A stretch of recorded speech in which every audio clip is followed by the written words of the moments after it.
والصلاة والسلام على سيد الأنبياء والمرسلين وعلى آله وأصحابه أجمعين تكير وقال النبي صلی اللہ علیہ وسلم خیرکم من تعلم العلم اساتذہ کرام اور حاضرین مجلس اور عزیز طلباء اور باہر سے آئے ہوئے مہمان اعظام،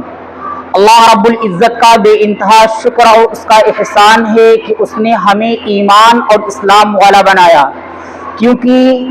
اس کا جتنا بھی اللہ رب العزت کا اس بات پر شکر ادا کیا جائے اتنا کم ہے، کیونکہ جس دور سے ہم گزر رہے ہیں یہ فتنوں کا دور ہے، اور اس دور میں انسان کا ایمان بچانا سب سے بڑا چیلنج ہے،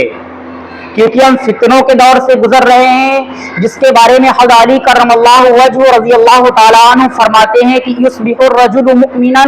ویمسی کافرا وَيُمْسِي مُؤْمِنًا وَيُصْبِحُ كَافِرًا، یعنی فتنوں کا ایسا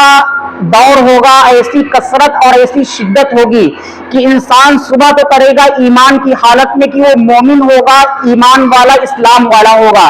لیکن شام ہوتے ہوتے وہ کفر کی وادیوں میں بھٹک جائے گا۔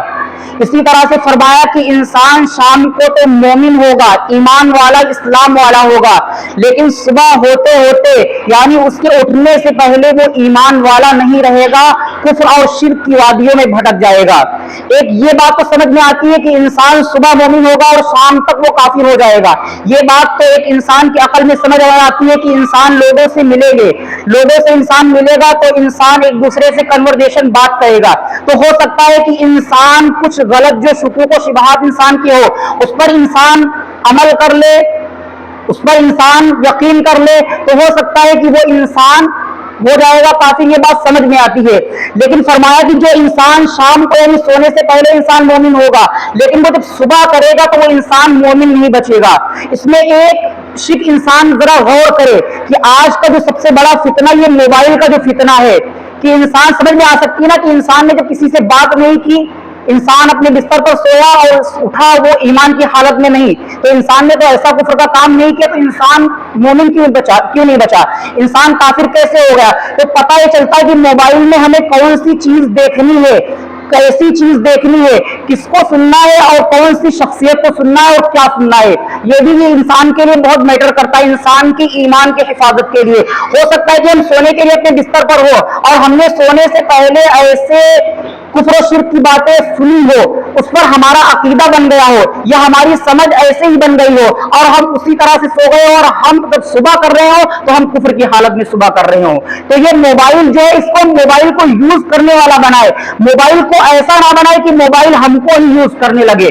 یعنی یہ چیز ہے، اس میں ٹیکنالوجی ہے، ساری چیزیں انسان کی جو گھنٹوں میں ہوتی تھی وہ منٹوں میں ہو رہی ہے، لیکن اس کو اتنا کرے کہ یہ موبائل ہمارے اوپر حاوی نہ ہو جائے۔ اور سب سے بڑی جو بچوں کی بگڑنے کی وجہ جو دیکھی گئی ہے وہ یہی موبائل ہے کہ بچے جب مدرسے سے پڑھ کر کے جاتے ہیں یا اسکول سے پڑھ کر کے آتے ہیں تو ان کے لیے ایک زہر سے زیادہ خطرناک یہ موبائل چیز ہو جاتا ہے۔ جس گھر میں حفاظت نہیں کی موبائل سے اپنے بچوں کی، تو آنے والی نسلوں پر وہ ابھی سے فاتحہ پڑھنا شروع کر دے۔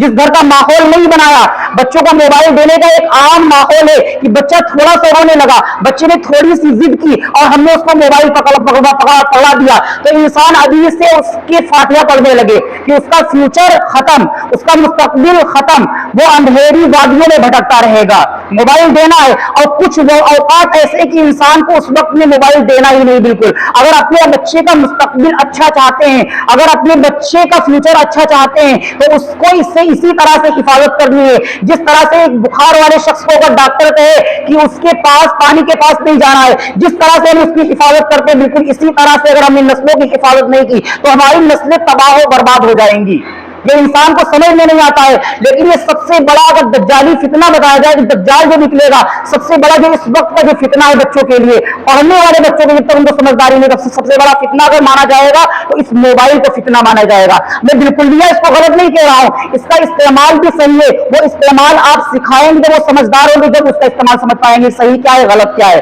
بہر کیف آج یہ جو مجلس منعقد ہوئی ہے یہ قرآن کریم کی مجلس منعقد ہوئی ہے۔ رسول اللہ صلی اللہ علیہ وسلم نے فرمایا فرمایا کہ ایک دور ایسا آئے گا جو فتنوں کا دور ہوگا، یعنی اتنے زیادہ فتنے ہوں گے کہ انسان کے لیے اس سے بچنا بہت مشکل ہو جائے گا۔ تو صحابہ کرام میں سے حضرت علی رضی اللہ تعالیٰ عنہ فرماتے ہیں کہ ہم نے سوال کیا مل مخرج منہا یا رسول اللہ، کہ اس سے نکلنے کا راستہ کیا ہوگا۔ یہاں پر شرح حدیث نے ایک نقطہ بیان کیا ہے، اگر رسول اللہ صلی اللہ علیہ وسلم نے یہ بات ہمارے اور آپ کے درمیان میں کہی ہوتی تو آج ہم کیا کہتے ہیں کہ وہ کیسے فتنے ہوں گے، وہ کہاں پر فتنے ہوں گے، وہ کس طرح کے فتنے ہوں گے۔ لیکن صحابہ کرام کی جانوں پر کہ ان کو سیکھنے کی اتنی زیادہ طلب ہوتی تھی، انہوں نے وہ نہیں پوچھا کہ فتنے کہاں پر ہوں گے، بلکہ اس کا سولوشن پوچھا کہ اس سے نکلنے کا راستہ کیا ہوگا یا رسول اللہ صلی اللہ علیہ وسلم، کہ مل مخرج منہا یا رسول اللہ، کہ اس سے نکلنے کا راستہ کیا ہوگا۔ تو رسول اللہ صلی اللہ علیہ وسلم نے فرمایا کہ بکتاب اللہ،